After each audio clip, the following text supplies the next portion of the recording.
Pessoal, tendo a honra de receber aqui hoje Manuel Soares, pai atípico, pai do Israel Ezequiel, e mais 4 filhos. Mais 4. Mais 4 filhos. Daqui a pouco a gente vai falar sobre ele, sobre o próprio diagnóstico dele, mas eu quero agradecer muito vocês e a você, Manuel, por estar aqui com a gente hoje. Obrigado, meu querido. Prazer é todo meu. Bondade sua. Obrigado.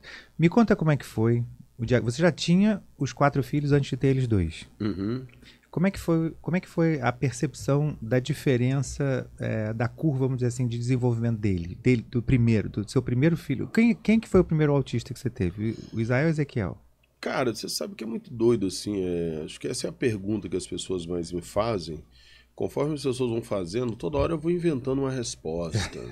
Eu vou criando uma narrativa, não sei o quê. Porque a verdade é que a gente não lembra. A gente não lembra.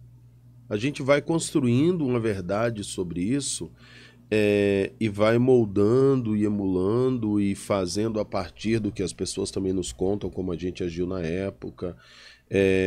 Uma das coisas que eu sei eu não fui a pessoa que de cara ficou convencida, né? Quando chegou, os 2 meninos são muito próximos, com 1 ano de diferença exatamente. Quando o Ezequiel tinha 3 meses, nós engravidamos de novo.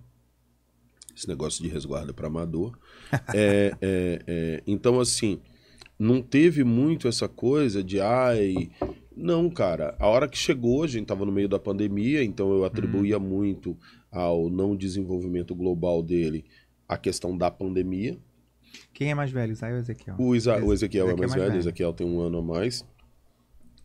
E autismo, ele era uma palavra que nunca tinha visitado a nossa vida num lugar de frequência. Tinha assim, existe um negócio chamado autismo aí, não sei o quê.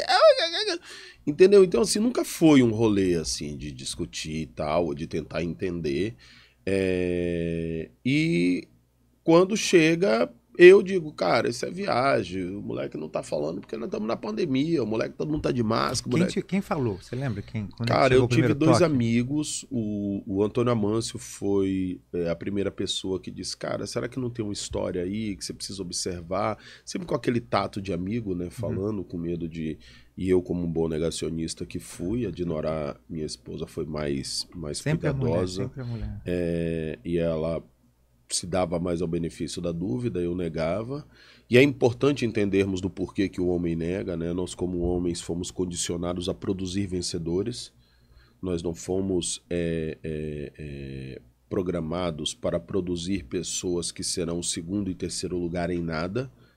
Principalmente quando você fala também de um homem preto, que a pessoa já nasce com uma série de fragilidades. Pô, o moleque já nascia preto, né? Minha família não era mais favelada, mas, porra, vem ali de um contexto de vida com origem delicada, porra. Se o moleque tem uma deficiência, aí, porra, entendeu? Toda aquela agenda de progressão social que nós nos propomos, teoricamente, não teria uma validade naquele momento, naquela visão míope que eu tinha na época.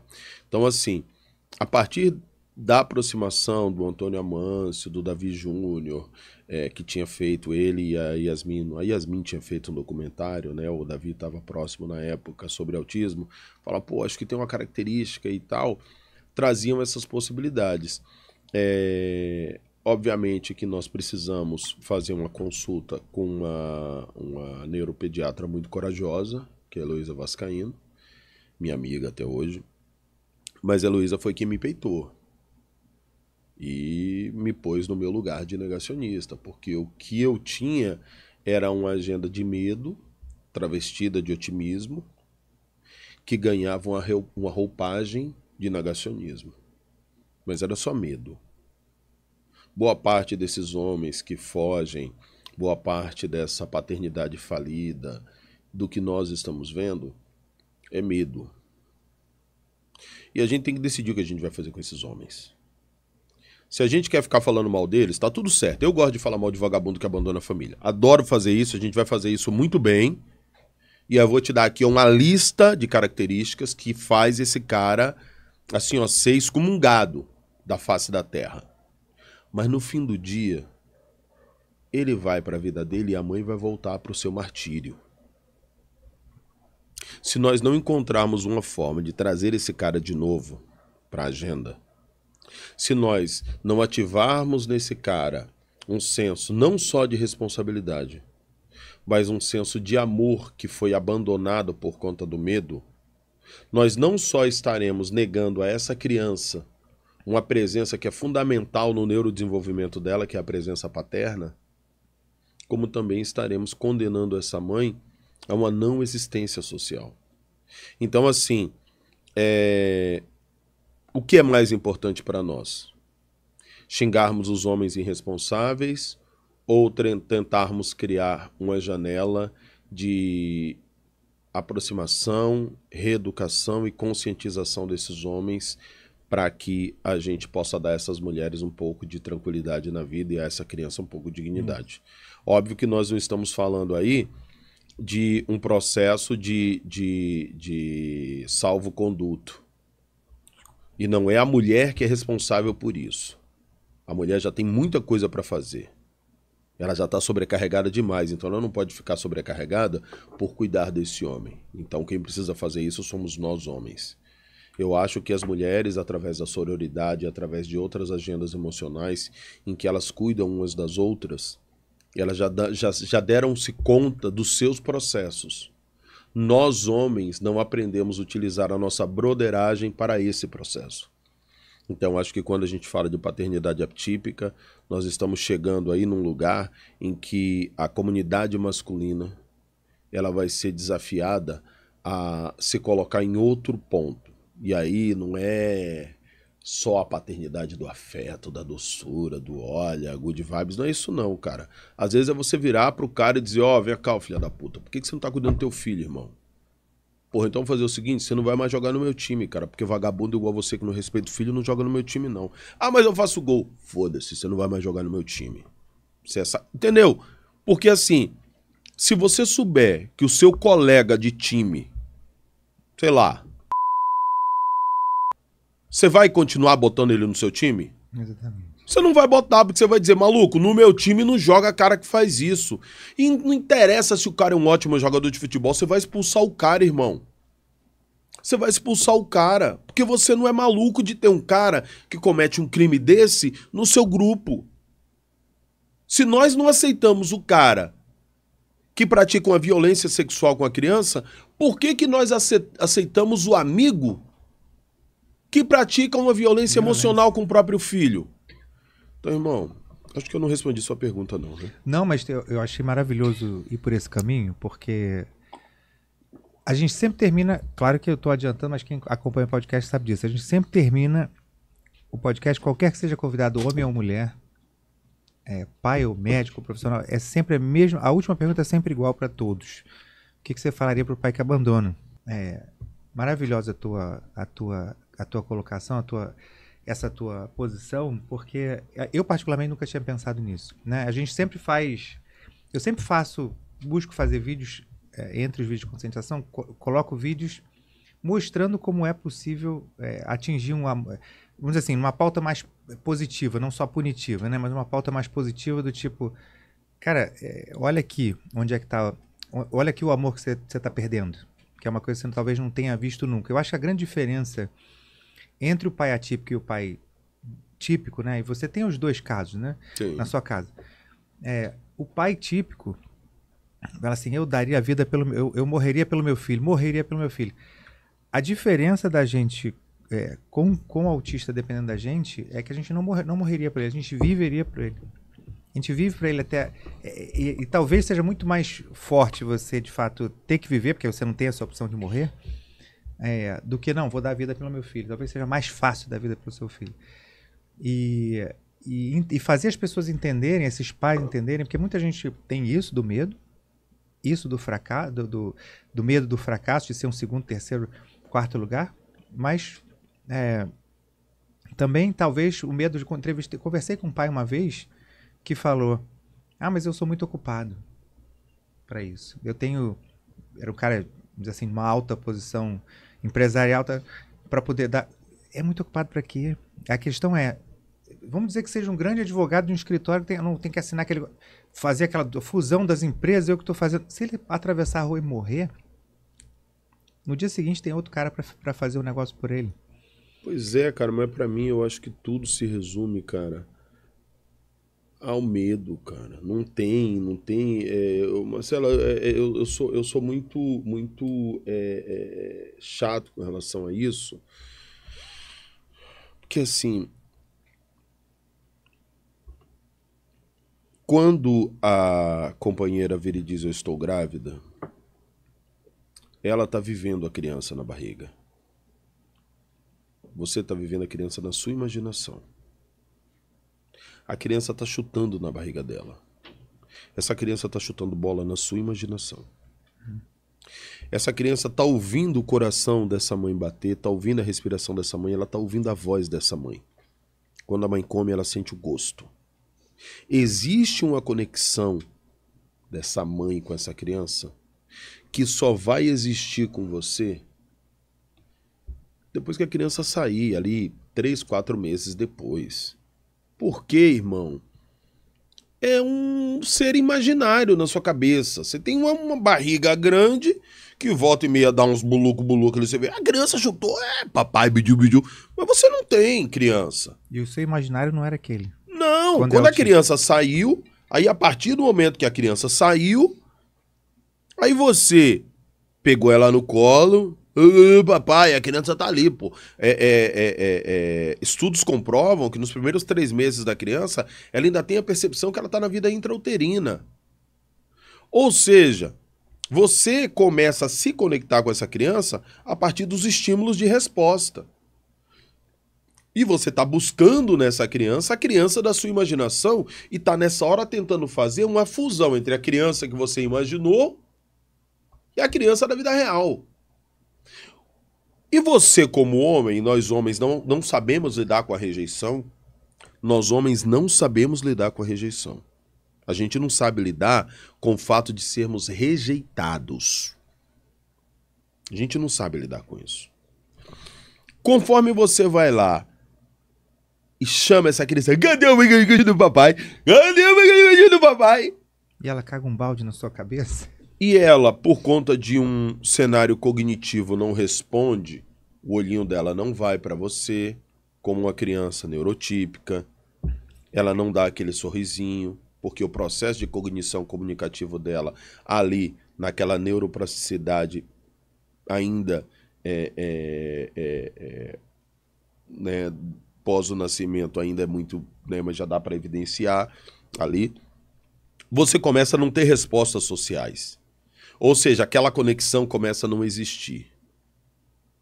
A sensorialidade daquela criança, se ela tem, por exemplo, uma questão de auditiva sensorial, a sua voz não é o que ela está acostumada. Ela está acostumada com a voz da mãe, que era a voz que ela ouvia dentro da barriga. Então, quando você fala com ela, ela chora. Por quê? Ela tem uma pequena crise sensorial por conta da audição, porque a sua voz não é a voz que ela está conectada. E aí ela chora, você entrega na mão da mãe. Aí quando a mãe fala, sabe, esse moleque não gosta de mim, pô. E não sei o que, na verdade tá começando a ter ali um indício de crise sensorial. E não é que toda criança, pelo amor de Deus, tá? Você que é neuro que tá assistindo, não acha que eu tô fazendo diagnóstico de botiquim aqui, dizendo que a criança que não quer ficar no colo do pai, ela é neurodivergente, não é isso não. Estou dizendo que a partir de algumas informações e a partir de algumas experiências que eu já ouvi, alguns pais acabam relatando isso. Então, conforme esse distanciamento vai acontecendo, a criança da sua imaginação morre. Abre aspas, abre aspas, abre aspas, abre aspas. A criança da sua imaginação morre e a criança da realidade se apresenta. Você acha que esse é o luto que as pessoas passam? Todo mundo passa? Todo mundo passa pelo luto. A questão do pai, do pai atípico é... Você tem ali no luto a negação, a raiva, a barganha, a depressão e a aceitação. Boa parte dos pais, eles têm a negação. Não, meu filho não é isso não, é a pandemia. É a pandemia que fez meu filho não falar porque tava de máscara, mas o moleque daqui a pouco tá inteiro aí, ó. Cadê o irmão do papai? Cadê o papai? Você tem a negação. Aí depois chega, não... O que eu fiz, cara? Que merda que aconteceu com essa criança, cara? Não entendo isso, cara. Assim, ó, nunca bebi, nunca fumei, nunca fiz nada. Aí o moleque, assim, ó, e aí você tem a raiva. Aí você começa a ter a barganha. Não, mas tem um tratamento que é o seguinte, se lavar o guri de baixo pra cima com ozônio vai curar, porque disseram que aí, ó, tem uma lavagem anal. Existe isso. Pior de tudo é que existe isso mesmo. Existe, não tô falando bobagem não, tá? Pior de tudo é que existe coisa mesmo. que existe. Até o momento que você encontra um outro contexto que é a depressão. E depois você encontra a aceitação. Boa parte dos pais acabam ficando na negação e na raiva. A hora que o pai decide abandonar, qual é? Dessa fase. Cara, eu obviamente não tô na vida de todo mundo pra ficar cagando essa regra aqui, mas a negação, ela causa muito isso. A raiva, ela cria uma tensão dentro do casamento que muitas vezes não resiste a isso. E a barganha também, porque na barganha ele troca uma família pela outra muitas vezes. E tudo isso fugindo da depressão. Então, eu acho que existe um cenário de imaturidade psíquica na vida dos homens que se tornam pais atípicos que a gente precisa entender dentro desse processo. E eu não estou falando que a gente precisa fazer isso por uma necessidade de ajudar esse pai. É uma necessidade de ajudar essa mãe e essa criança. Uhum. Porque esse cara tá fazendo falta. Sair falando mal dos homens que abandonam a família, seja porque ele não superou um ciclo de luto e que reativou nele uma série de traumas de infância, ou seja porque ele é um safado sem vergonha, nenhuma dessas duas situações ajuda a mãe. Então, assim, hoje, uma das minhas agendas de conversação é de como nós ativamos a paternidade atípica. E essa paternidade precisa ser ativada, porque nós temos aí regiões do cérebro que dependem dessa paternidade. O ato, por exemplo, da criança sentar para fazer o cocô dela depende da contração e descontração de esfíncter. E o esfíncter é um músculo emocional. E a emoção, a segurança, ela é definida pela relação também com o pai. Uma criança que é rejeitada pelo pai, que independentemente dela ser neurodivergente ou não, ela sente a rejeição do pai. Uma criança que sente a rejeição do pai, ela fica insegura, porque ela diz, poxa, alguém que me trouxe para esse planeta não me quis. Essa insegurança faz com que a criança, daqui a pouco, ela não tenha o controle do seu esfíncter. Faz com que essa criança desenvolva insegurança gravitacional. Então, assim, a gente não está falando só de uma agenda comportamental. Cara, é uma agenda enquanto sociedade. Se precisar falar mal desse cara, eu sei fazer isso. Sei fazer isso muito bem. Eu conheço muitas pessoas à minha volta que são pais extremamente irresponsáveis. Eu só tomei a decisão de chamar esses caras nas ideias e dizer, mano, você vai ter que voltar, irmão. Não é voltar a ficar com elas, você vai ter que voltar pro moleque. Isso exatamente. Você não é obrigado a manter o casamento. Ah, não tá mais feliz no casamento. Ok, mas seja presente na vida do seu filho. Uma coisa não prescinde da outra, né? E assim, cara, eu acho que tem uns papos, cara, que é uns papos muito mais de homem para homem, sabe? Que não tá na norma culta. Não tá no politicamente correto. Não, cara, tem papo, velho, que é o seguinte... 3, 4 vagabundos sentados na mesa dando a real. Porque nós homens, nós somos, na maioria das vezes, heterossexuais, mas homoafetivos. Sabia? Uhum. Nós gostamos de fazer sexo com alguém do sexo oposto, mas nos relacionamos com os nossos similares. Uhum. Você perder a moral na rapaziada, porra, isso te dói. Você sair do grupo da galera, ser expulso, isso é xarope.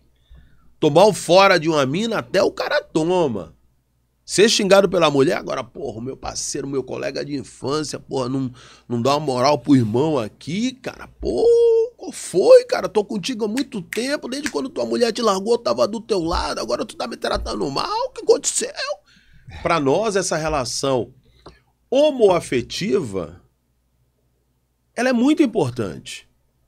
A amizade entre homens é uma coisa muito valiosa para nós homens. Tem o nosso grupo que a gente senta para falar merda, para voltar para quinta série, ficar vendo babaquice no WhatsApp, mandando figurinha indecente um pro outro. A gente gosta disso, porque a gente tá na quinta série pro resto da vida. A gente precisa utilizar essa ativação afetiva masculina para fazer um processo pedagógico de reconstrução comportamental quando falamos de paternidade atípica. Não sei se eu consegui ser claro nas minhas ideias. Chamar o cara de vagabundo, covarde, que não que ele não seja. Tudo isso. Deixa a mulher fazer esse papel. O homem tem que fazer o papel de trazer... eu só vou além em uma coisa, no que você falou, concordo com tudo, eu só vou além em uma coisa. Além disso, quem dos homens da resenha, vamos dizer assim, que tenha filho com deficiência, mostrar também o que acontece quando você fica. E o que acontece quando você vai embora. Porque toda vez que eu faço alguma reunião, converso com as pessoas, e a gente fala, tem filho palestra autista? mesmo, porque você faz palestra pra cacete, Não, você é um cara renomado, respeitado. Não precisa ser humilde, não. Não, faz o cara... uma conversa. Mas sim, enfim... Todo mundo sabe que ele é foda. Não, ele fica escondendo. Ele quer. Olha aqui, ontem mesmo a gente estava numa reunião na Microsoft aqui, fazendo uma... Reunião na Microsoft. Cara, assim, ó, eu nunca passei na porta da Microsoft, gente. Gente, vamos lá. Ficou vermelho? Não. Essa é a vantagem de ser negão. O negão não fica vermelho, cara. Mas enfim, eles que convidaram, parabéns para eles pela iniciativa e tal, por terem feito essa iniciativa. Mas o ponto é o seguinte, ontem mesmo a gente estava conversando, aí junto o pessoal na mesa, você fala, eu tenho filho autista. Primeira coisa que veio na cabeça das pessoas é assim, uma criança. Você fala autista, eu tenho filho autista, a imagem que se forma na cabeça de todo interlocutor teu é a imagem de uma criança. Nunca ninguém pensa num autista adulto, 30, 40, adolescente, idoso, não pensa. Porque eles não conhecem, porque eles não veem na rua. Porque a tendência depois da adolescência é a mãe já não conseguir mais controlar e ficar dentro de casa pro resto da vida. A terapia de sofá. É isso. Pro resto da vida. YouTube, TV Globinho. E TV Globinho não dá mais pra ver. A Fátima acabou com a TV Globinho. Tô brincando, Fátima. Fátima é minha amiga. Eu sei que não foi você. Mas foi você que entregou o projeto pra acabar com a TV Globinho, tô ciente. Mas tudo bem, depois a gente conversa sobre isso. Mas enfim, esse é o ponto. Enquanto ela ainda consegue segurar a força, você sabe, a força que eles têm é descomunal. Não sei de onde vem a força deles na hora que eles querem se soltar, sair correndo. A mãe não consegue. Depois de 10, 12 anos, entrou na puberdade e adolescência, ela não consegue mais dar conta. Cara, sozinha, eu vou dizer uma coisa pra você assim, ó. Se nós tivéssemos que ficar falando aqui sobre um menino de 16, 17 anos que fica se masturbando no sofá de casa, um menino de suporte 3 por conta do seu impulso sexual, a gente poderia ficar falando sobre isso. Mas isso faria as pessoas darem pausa no vídeo agora do YouTube, porque não é uma verdade agradável. Uhum. Não é uma verdade agradável. O que eu posso dizer pra você que é pai é o seguinte. Tentando não ser poético, porque eu acho que poesia nessa hora também não ajuda muito. Mas eu acredito que ter um filho neurodivergente não é uma dádiva. Nunca foi. E nós não podemos enxergar essa criança como um anjo na minha vida, como alguém que me trouxe uma experiência que eu precisava viver. A função dessa criança não é essa, e atribuir a essa criança, atribuir a essa pessoa essa responsabilidade na sua vida é um peso muito grande. Então, alto lá. Porém, eu acredito que ter uma pessoa neurodivergente na nossa vida é uma oportunidade muito interessante. Quando eu faço uma alegoria narrativa para falar sobre isso, eu sigo um pouco aquela lógica. Quando você tem um filho lido socialmente como uma criança típica, neurotípica, é como se você estivesse dentro de um carro andando a 100 km por hora, com vidro fechado. Vai até chegar mais rápido. O moleque desenvolveu na escola, você fez o planejamento, não sei o quê, o moleque passou de ano, parabéns filho, natação, menino bom, fez gol, medalha na parede, não sei o quê, não sei o quê. Cara, até rola. Mas você tá num carro fechado andando a 100 km por hora, você chega até mais rápido no seu destino. Mas você não tem nem tempo de observar a paisagem. Porque o seu carro tá fechado e você tá muito rápido. Tá entendendo? Porque o filho cresceu, quando eu vi, passou, o moleque já tinha 15 anos, quando eu vi, o moleque tava engateando, quando eu vi, agora o moleque tá beijando na boca, o que aconteceu, meu Deus, filho, você cresceu, tá de barba na cara, não sei o quê, tá com a porta do banheiro trancada, não sei o quê. Quando você tem um filho suporte 1, é como se você estivesse andando de moto. Você tá até chegando no seu destino. Mas você consegue sentir um pouco mais, porque o menino tem suporte 1, então algumas coisas você precisa prestar mais atenção, né? O menino tem ali uma questão de comunicação, uma questão de convívio, uma questão sensorial. É como se você estivesse andando de moto, você sente um pouco mais o vento na cara, você consegue virar a cabeça, ver a paisagem, você observa um pouco mais a vida. Mas você ainda tá rápido. Mas você chega no local. Quando você tem um filho suporte 2,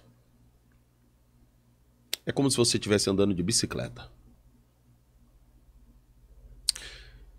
Você tá ali pedalando, tendo que fazer um esforço, porque, né, tem uma realidade ali que tem que ser vivida. Vamos lá. No meio desse esforço, você consegue até olhar pro lado, se precisar parar a bicicleta para dar uma ajeitada, você para, né? Não é como a moto, que é uma coisa mais complicada, nem como o carro. Você para a bicicleta, dá uma ajeitada, precisa dar uma descansada, porque... Agora, quando você tem um filho suporte 3, você tá a pé. Primeiro, vai demorar pra chegar, cara. Onde você... o que eu queria... Vai demorar pra chegar, porque você tá a pé. Mas quando você tá a pé, você consegue observar o pôr do sol. Você consegue ver a brisa, a folha balançando. Você consegue sentir o cheiro da grama molhada. Você consegue parar, pegar fruta na árvore. Quando você tem um filho neurodivergente, que depende de você, você pode observar alguns milagres da existência que quem tem um filho neurotípico nem sempre consegue. Você consegue, na hora que esse menino come banana, você consegue sentir o gosto da banana. Você consegue ficar feliz quando ele faz o cocô pela primeira vez. Você consegue entender por que ele buscou a sua orelha com o polegar quando ele estava dormindo. Você sabe a trilha sonora que ele gosta, você conhece 3 palavrinhas, conhece Patati Patatá, você conhece Bolo Fofos. Você experiencia a sua existência através de outra pessoa. O pai de uma criança neurodivergente, ele consegue sentir o seu coração batendo em outro corpo. E nem sempre o pai de uma criança neurotípica consegue fazer isso. Eu aprecio essa oportunidade. Eu sou anfitrião de 6 pessoas nesse planeta. 2 delas são autistas e que me oportunizam observar a vida com um microscópio, onde o milagre do cosmos, de uma molécula de açúcar explodindo no palato da criança e fazendo a pupila do olho dela dilatar, e ela abrir um suave sorriso, mostrando que naquele momento o açúcar que entrou na corrente sanguínea liberou um leve espasmo de dopamina que contrapôs o cortisol, e eu vejo essa mágica acontecer. É muito o que Jesus falava: se você tiver olhos, você vai ver. Essa criança não veio para te salvar de nada. Ela só é uma oportunidade de você ver a vida por um prisma que vai fazer de você uma pessoa melhor. Não que essa seja uma obrigação dela. Se você quer evoluir, vem para perto. Eu acredito nos homens. Eu acredito nesses pais. Eu acredito que todo homem que consegue vencer a agenda do medo, ele vai ser um bom pai. Mas ele precisa vencer essa agenda. A mulher, ela não tem obrigação de ajudar o homem a vencer a sua agenda de medo para que ele recupere a sua paternidade. Ela já tem muito compromisso. Esse compromisso é meu como homem, é seu. É a gente chamar essa galera para as ideias. É a gente dizer para ele, esse menino vai fazer 17, vai fazer 18 anos. E você é anfitrião. Como é que você trata um convidado que veio para sua casa? Cara, você quer que ele tenha a melhor experiência da vida.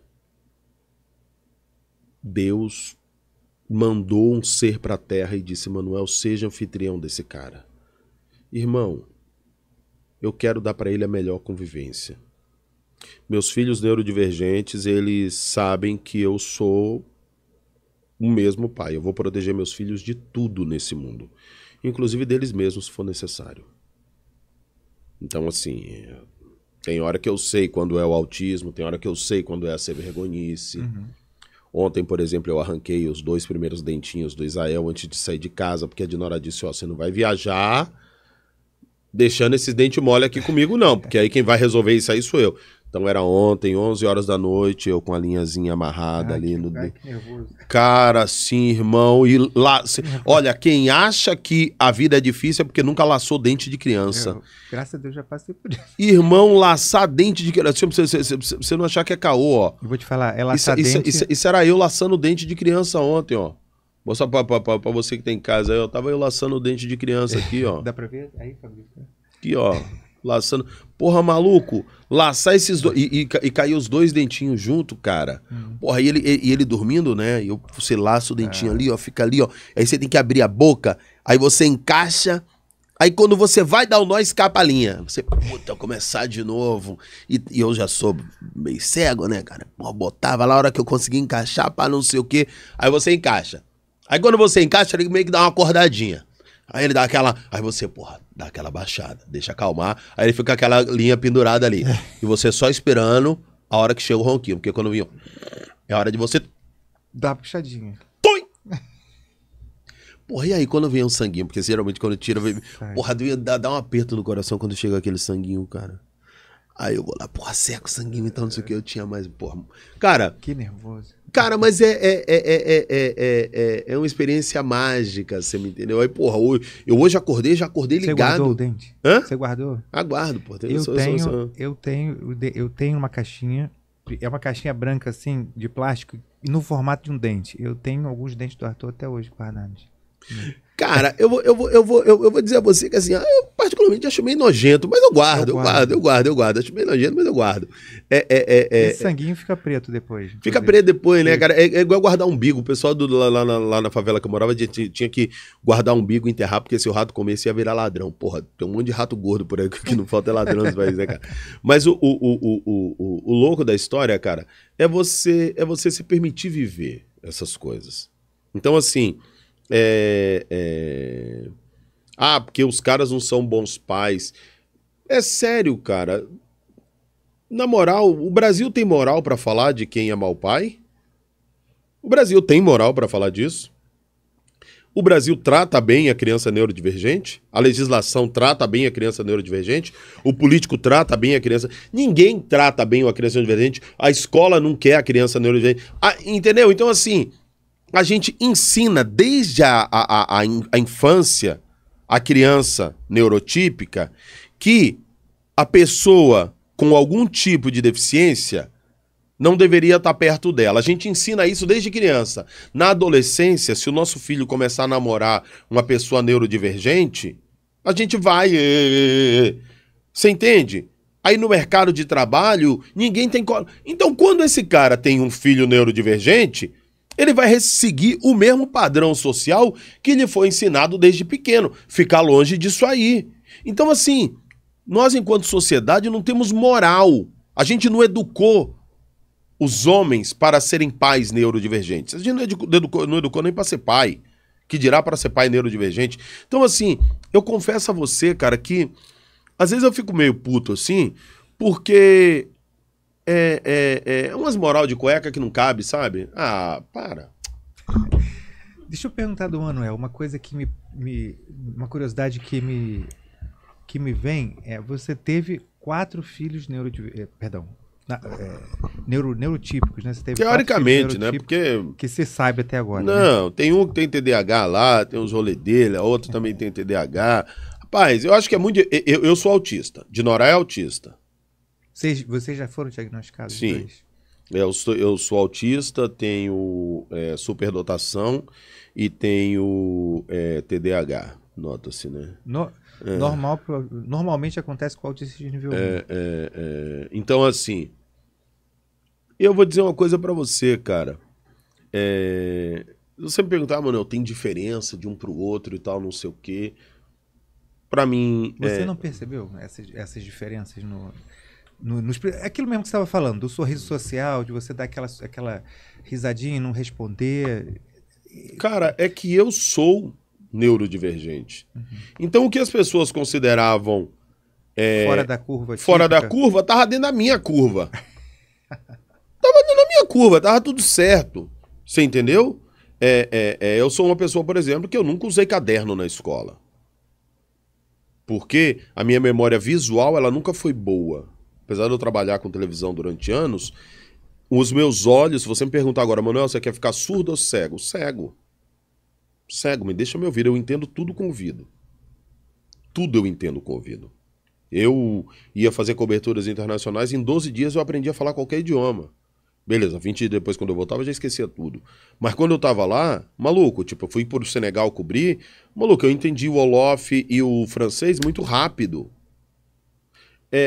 A minha cabeça, ela fazia as conexões.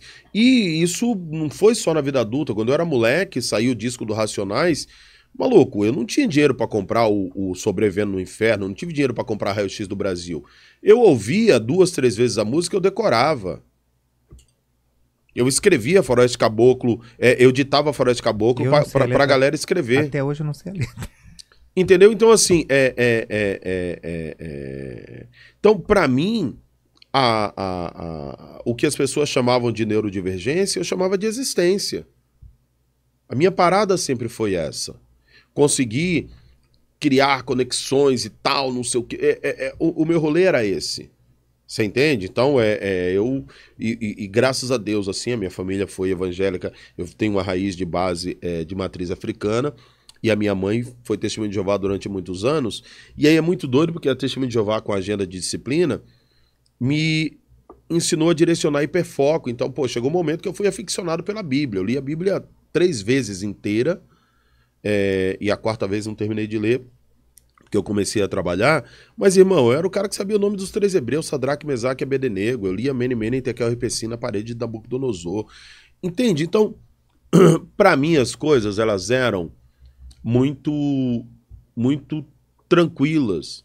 Então, quando meus filhos chegaram e eles apresentavam essas agendas, eu fui gago até os 11 anos de idade, falava... Isso, na verdade, é praxia da fala. Uhum.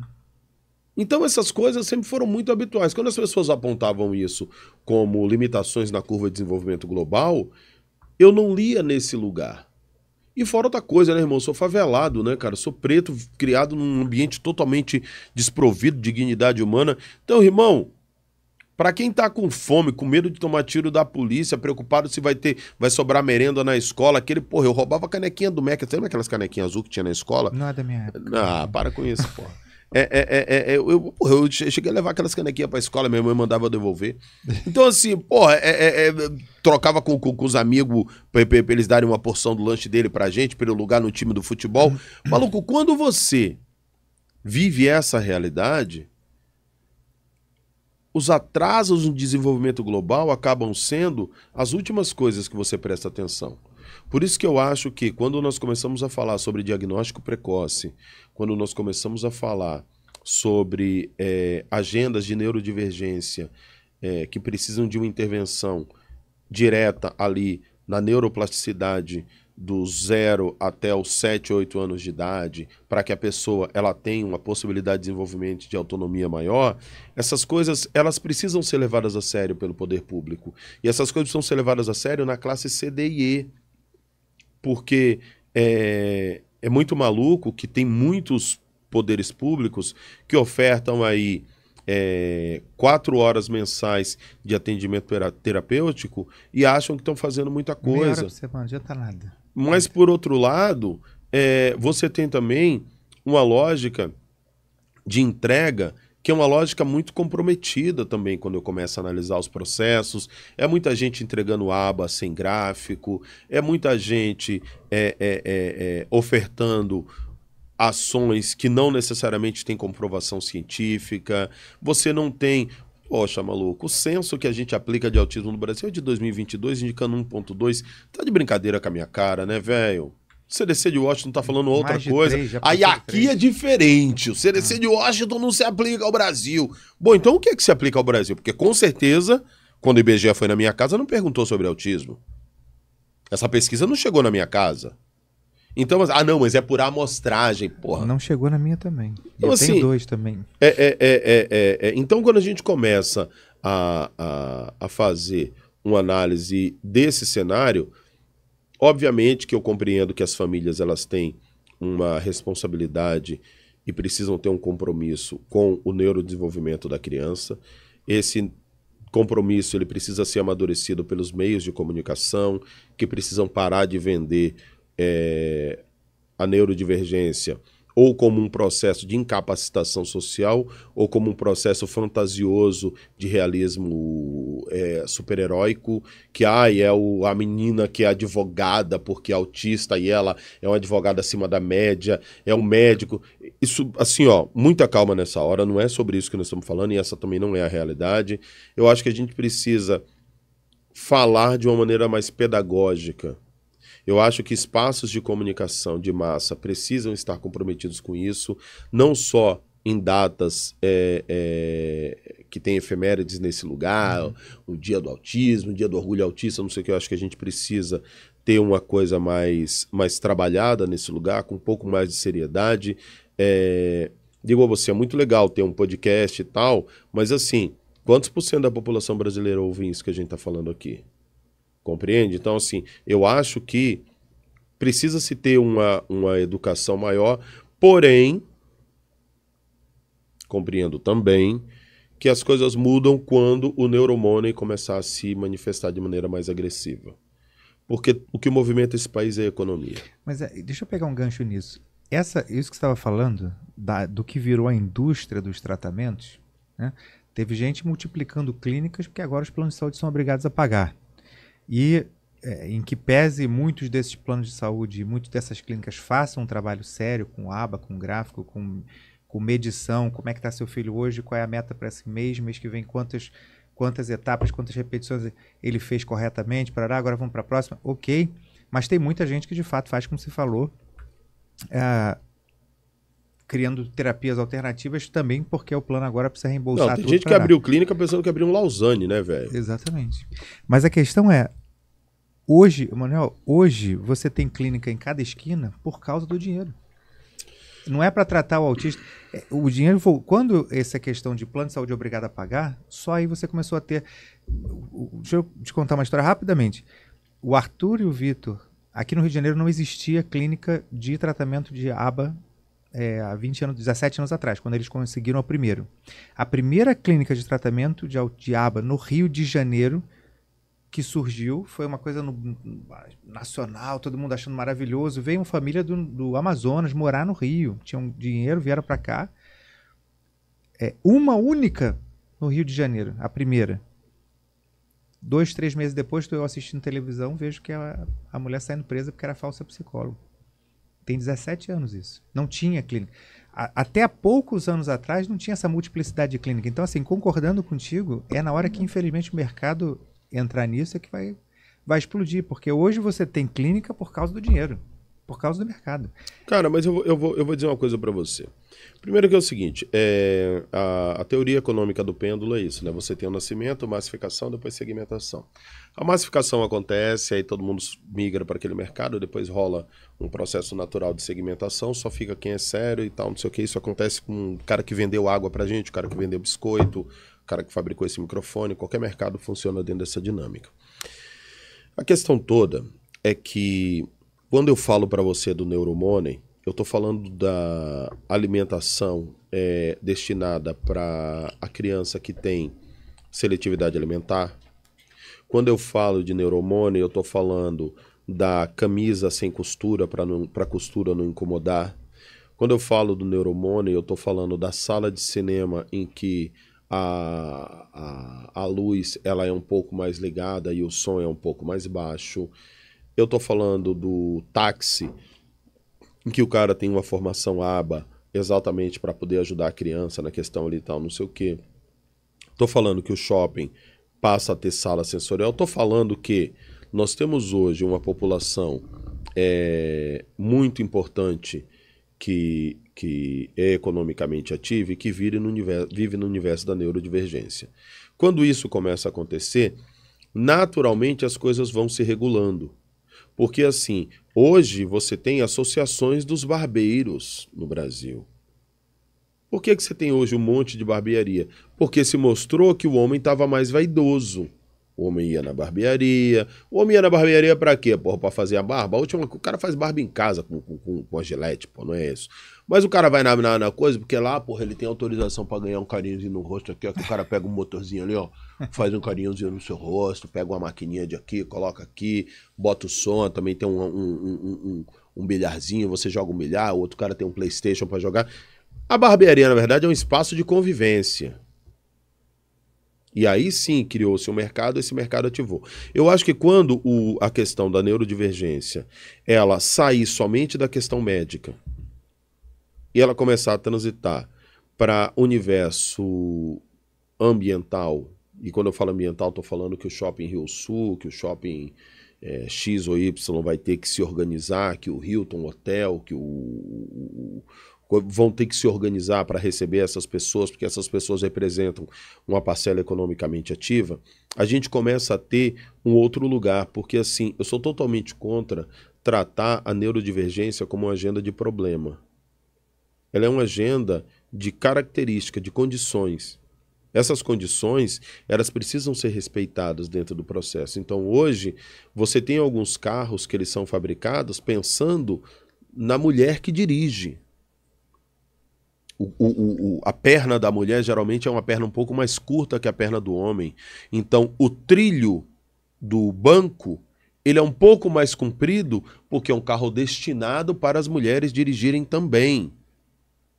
Entende? Então, o fato da mulher ter conquistado o lugar de sentar no volante e o preconceito de que a mulher não sabe dirigir ter sido vencido obrigou a indústria a mudar o seu padrão de fabricação dentro do lugar. Da mesma forma que a vaidade masculina obrigou o cenário do cosmético mudar a sua fabricação. Então, antigamente, quem fazia só shampoo para mulher, agora teve que fazer shampoo para barba. Então, a gente começa, a partir do momento do mercado que se abre, encontrar um outro caminho nos processos. Eu digo a você que a questão das clínicas, elas me chamam a atenção? Me chamam. Mas eu digo a você que é o seguinte, eu tenho viajado o Brasil inteiro buscando soluções e iniciativas. Recentemente eu encontrei um lugar que entrega 16 atendimentos mensais por R$2.000. E atendimento bom. Bom. Atendimento com software próprio, com gráfico, ligado ao sistema único de saúde, ao RES. Entende? Negócio muito bacana. A R$2.000. Quando os caras começaram a se colocar no mercado, fazendo coisa interessante, Manuel, 16 atendimentos por mês não necessariamente muda alguma coisa. Desculpa. Perto do que a gente tá vendo hoje, muda sim. A gente tá falando aí de pelo menos 4 atendimentos por semana. Porra, faz uma diferença danada na vida da criança. Quando eles se lançaram e começaram a fazer a operação que eles estavam fazendo, um monte de clínica foi lá denunciar os caras pro Ministério Público. Claro, os caras cobram 20 mil por mês. Você entende? Uhum. Então, assim, o mercado vai regular esse jogo. Manuel, os caras que estão fazendo isso são da neurodivergência? Não. Não. São empresários. São empresários que viram que tinha uma distorção do mercado e que viram que tinha uma possibilidade de fazer uma coisa diferente. Uma coisa que ajudasse e que ganhasse o dinheiro deles, que não precisava ser o absurdo que era. Então, assim, vai haver uma autorregulação. É necessário que o poder público se mexa? Sim. O poder público tem que se mexer. É necessário que pessoas ocupem cadeiras importantes no parlamento, nas câmaras de vereadores, fundamental. Mas é importante entender que esse mercado também se regula. Esse mercado também se regula. Eu dou a real pra você assim, ó, eu não tenho autorização de falar as coisas que eu tô vendo, mas tem muita coisa boa vindo por aí. Tem muita coisa boa vindo por aí. E os charlatões, eles vão cair. Eles vão cair. Porque assim, a hora que a família começar a olhar para esse neurodivergente, cara, coisa vai acontecer. Não é necessário você jogar 20 mil reais por mês para tratar seu filho, cara. Não é necessário isso acontecer. Isso vai mudar. Isso vai mudar porque tem situações possíveis de mudança. E economicamente isso é interessante. A hora que o poder público se der conta disso também, cara, a evasão escolar vai diminuir. A gente vai ter uma diminuição da criminalidade. Você acha o quê, maluco? O cara no meio de uma favela que vai trocar tiro com o cara do BOPE. Irmão, isso é o quê, cara? Se não é transtorno cognitivo. Isso é o quê se não transtorno cognitivo? Não faz sentido, né? O cara do BOPE passa uma semana dando 3 mil tiros na latinha. No alvo lá. O cara é treinado. 3 mil tiros. Plá, plá, plá, plá.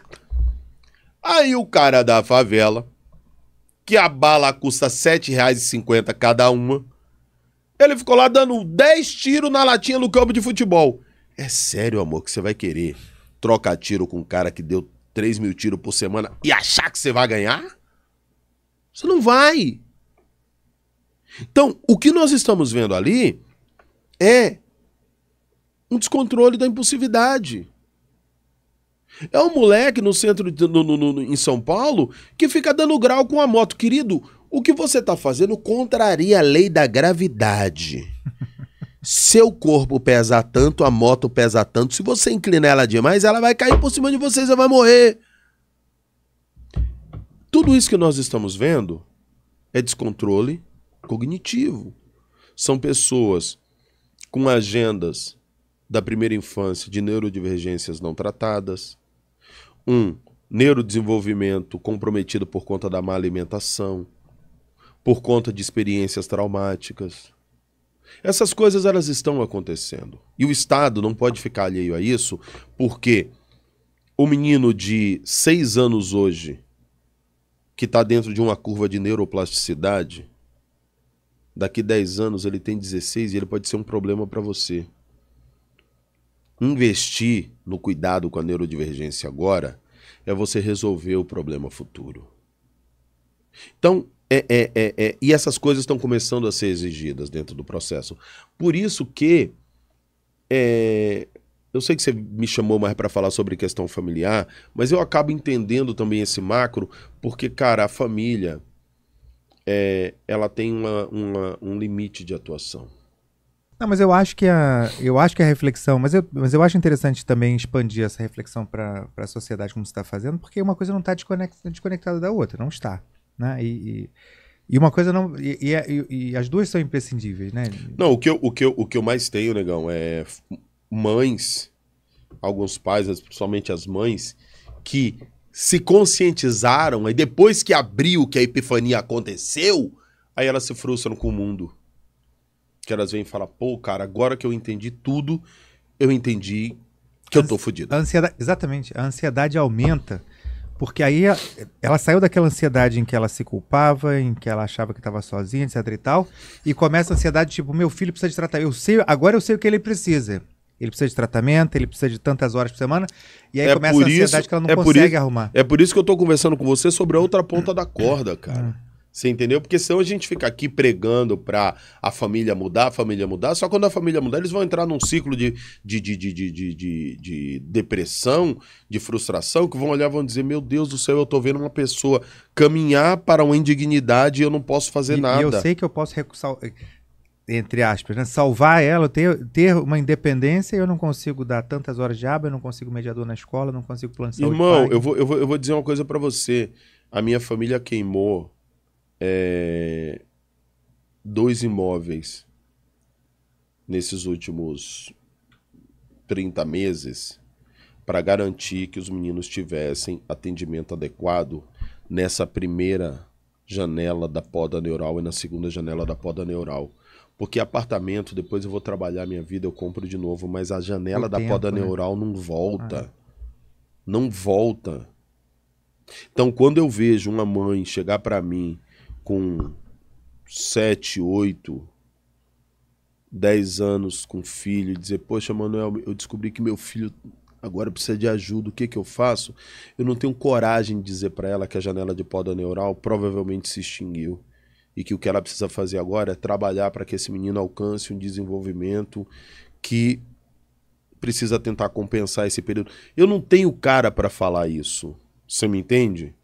Aí eu fico ali falando coisas mais afetuosas para alcançar o lugar, e não que você que tem um filho com 7, 8, 10 anos, 14 anos, 15 anos, não deva correr atrás. Mas se você conseguir fazer isso quando essa criança tem de 1 ano até 7, a possibilidade dessa criança ter uma qualidade de vida aumenta muito. Então, assim, cara, a gente precisa dar uma pressionada na sociedade. Quando eu falo da sociedade, é no primeiro, segundo e terceiro setor. Você me entendeu? Para mim, autismo... Tem uma frase que eu ouvi esses dias da Silvia Greco, que é a secretária de inclusão lá de São Paulo, que ela disse, o lugar de deficiente é no orçamento. Cara, a deficiência tem que estar na LDO, irmão. A gente precisa definir que 3% do PIB do município precisa ser destinado para trabalhar neurodivergência. É desse tipo de ousadia que a gente precisa. Querido amigo Eduardo Paes, seu mandato começou agora. Por favor, faça com que de 1,7% a 3% do PIB da cidade do Rio de Janeiro seja destinado para a neurodivergência. E exija que quem vai receber esse dinheiro seja credenciado em protocolos internacionais de atuação. É o que eu peço. Sem dinheiro, maluco, não tem revolução. Senão não rola. E investir na mãe, investir na qualidade de vida da família. Essas coisas são necessárias para a gente poder fazer. Porque senão a gente tá falando aqui só de boa vontade, cara. De boa vontade, o inferno tá cheio. Joseph Goebbels também tinha boa vontade com o que ele fez. Olha a desgraça que ele fez nesse período. Ele é comunicador, né? De merda, inclusive. Mas muito bom, mas muito burro. Mas eu vou dizer uma coisa pra você. Agora, por exemplo, eu tô levantando uma parada que a gente vai fazer, parceria com o Instituto de Pesquisa Pesado, uma pesquisa na cidade de São Paulo, para fazer o mapeamento de São Paulo da neurodivergência na classe C e D. Uhum. Irmão, quando eu faço isso, eu consigo provar que você tem na cidade de São Paulo pelo menos 500 mil famílias no cenário de neurodivergência. Sabe que o CDC fez esse movimento, né? Uhum. O CDC falou depois como que ao longo da série histórica, asiáticos, população asiática, preta, hispânica, que são etnias historicamente menos favorecidas, menos acesso à saúde, quando eles começaram explodiu. É um dos fatores que o CDC aponta pela explosão da prevalência de autismo. Então, assim, eu acho que o político ele vai prestar atenção na massa, ele vai prestar atenção no que existe e no que produz para ele resultado. Particularmente, eu não tenho o menor interesse em mudar a cabeça de nenhum político.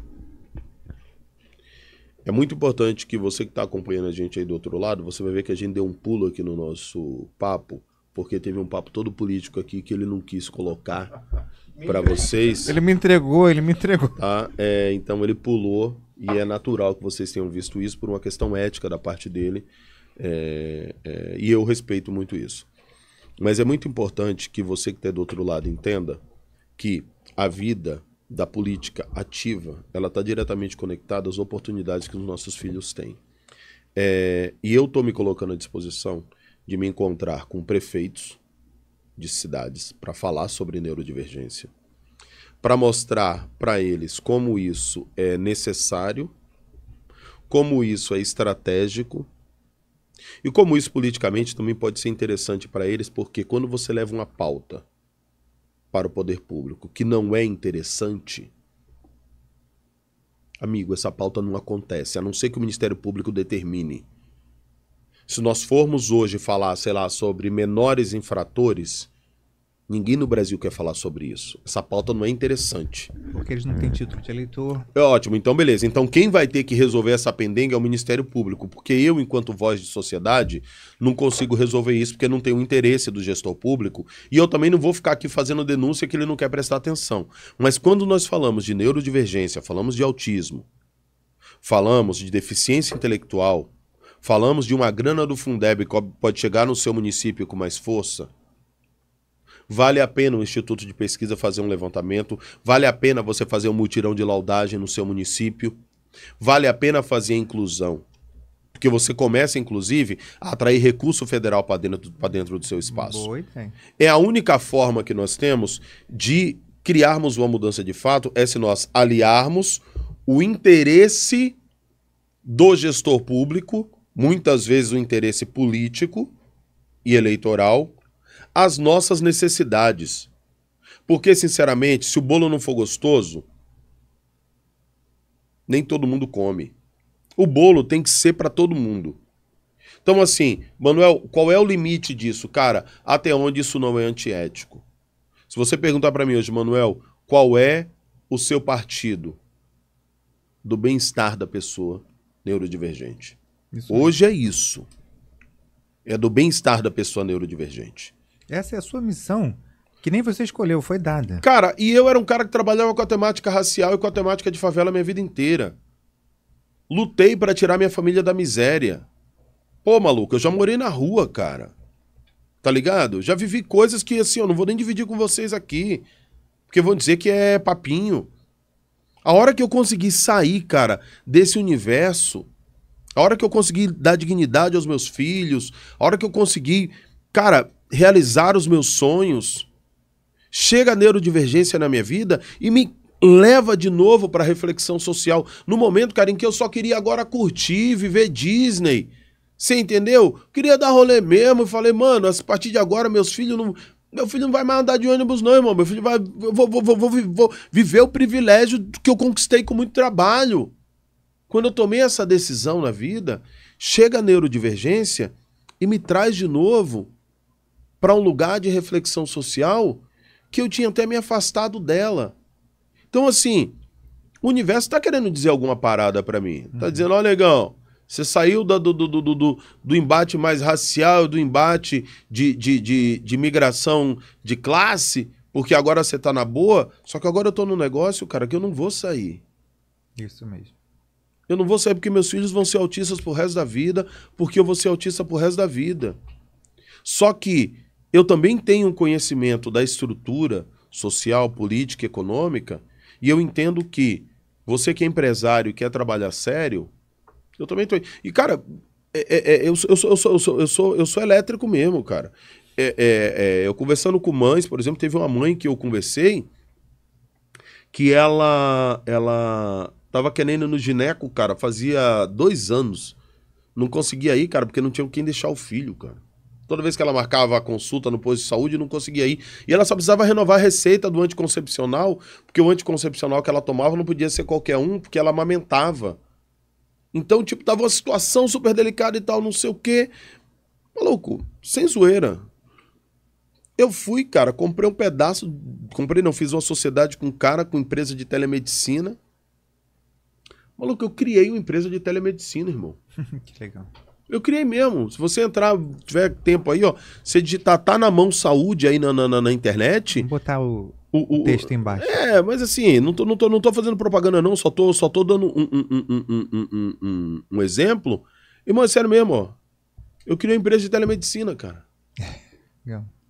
Pra atender amanhã, tipo, que a pessoa faz a consulta médica com o médico aqui, a receita chega no celular dela. Só que eu falei, caramba, mano, eu preciso fazer um bagulho também que você... Maluco, a pessoa tem... Não é propaganda, só tô dando um exemplo. É R$29,90 por mês, a pessoa tem acesso a clínico geral liberado, pediatra liberado e 21 especialidades que ela pode fazer até 2 atendimentos por mês. numa especialidade, a mulher fez ginecologia. E aí foi muito doido que ela esse dia mandou uma mensagem de vídeo pra mim, dizendo, Manuel, porra, obrigado, consegui a receita que eu precisava, papai, não sei o quê. Cara, quem me trouxe pra esse negócio foi a necessidade da neurodivergência. Isso é um negócio. Então, assim, a partir do momento que a gente começa a olhar as necessidades que as famílias têm, algumas vão ser supridas pelo Estado. E o que o Estado pode suprir, eu venho trocar ideia com os políticos mesmo. Tem outras, irmão, que o mercado pode suprir. Tem outras que o mercado pode suprir. Eu estou conversando com shoppings em São Paulo para a gente fazer um sábado por mês em que as luzes do shopping são reduzidas e as lojas são condicionadas a emitirem menos som, tal, não sei o quê, a praça de alimentação com menos barulho, para que os autistas possam frequentar. Então, assim, e vou te dizer, quando eu levei essa proposta, levando os números de comunidade autista, o cara falou, porra, sábado eu não tenho essa circulação, não me interessa, Manuel, me interessa essa galera porque você é mais gente consumindo. Me interessa isso aí. O cara não tá fazendo pela causa, o cara tá fazendo porque é um dinheiro a mais que entra na conta dele. Tem algumas pessoas que... nem por isso é ilegítimo. Não, tá tudo certo. Tem algumas pessoas que vão entrar no rolê, Pretão, por consciência, pela causa. Tem outras pessoas que vão entrar no jogo pelo dinheiro. Tem outras pessoas que vão entrar no jogo pelo voto. Tem outras pessoas que vão entrar no jogo por conveniência. Entendeu? Eu acredito que a testagem precisa ser levada a sério no Brasil. Protocolos de testagem sérios.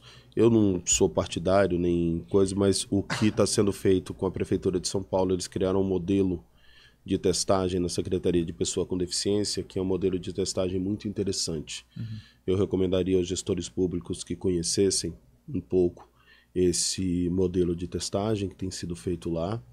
Acho que em algumas coisas eles estão mandando super bem, em outras eles estão dando uns vacilos que não precisa dar.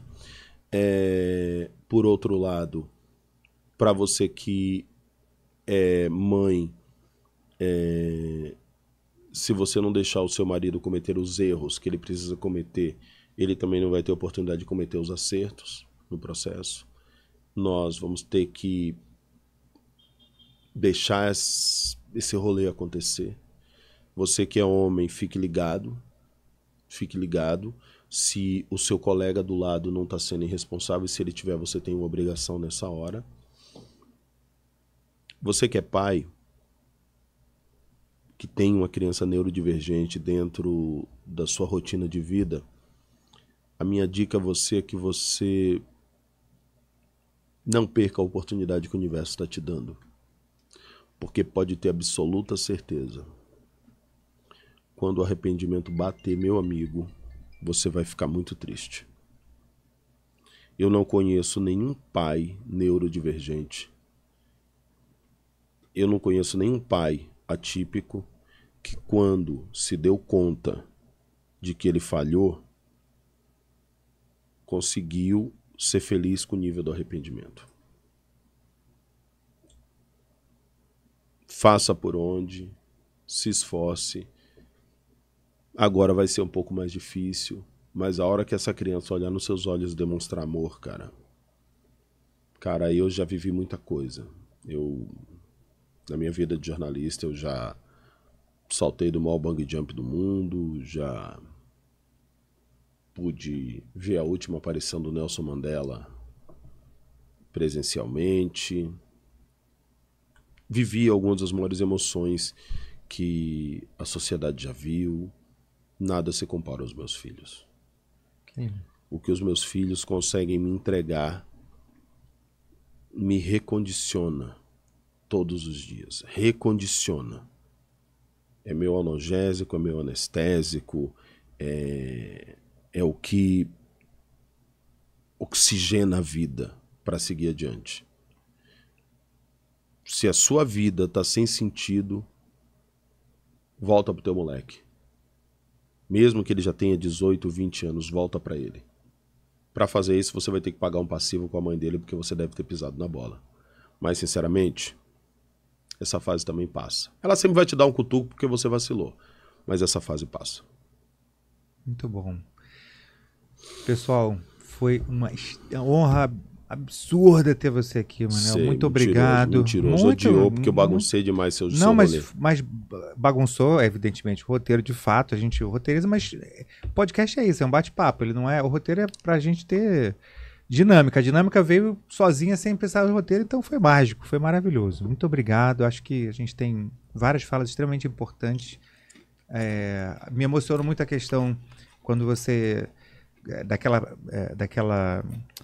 analogia que você fez do carro, da moto, de bicicleta e a pé, e como você entra, né, de fato, experimenta o mundo pelo seu filho. E é tão forte essa ligação, de fato, que você chega um momento que você e ele são uma coisa só. Então, foi muito bonito isso. Eu tô sentindo como se tivesse perdido 2 dentinhos ontem, cara. E aí, por ter perdido, você vai guardar pro resto da vida. Guardar dente, eu acho uma... Na moral, eu acho uma porquice guardar dente, mas tudo bem, eu vou guardar, cara. Mas que eu acho uma porquice, eu guardo. Não, tudo bem, mano, é uma porquice, cara, porra. Igual guardar cabelo. Não, cabelo eu acho nojento. Cabelo você acha nojento, inclusive não, dente, cara. Dente eu não acho, sei lá, não sei, não acho. Ah, sei lá, cara, entendeu? Guardar fimose da criança. Gente, muito obrigado vocês que acompanharam a gente até aqui. Manuel, muito obrigado por participar da gente do podcast. Vou te convidar para o futuro para fazer um podcast só sobre a parte sexual, sobre o relacionamento sexual do casal atípico. Quem merece um spin-off desse podcast para a gente falar só sobre isso. Vocês quiserem falar aí, ó, entendeu? E deixem as esposas acessarem sites. E vou te falar mais, a gente já vai estar no estúdio novo, a gente faz ao vivo com comentário aberto. O quê? Sexo ao vivo? Não, a entrevista. Ah, tá. A gente faz a entrevista ao vivo com comentários abertos pra gente responder, botar aqui e tudo. Vamos preparar no próximo podcast. É mole, gente. Vamos falar. Muito obrigado, pessoal. Obrigado, Manuel.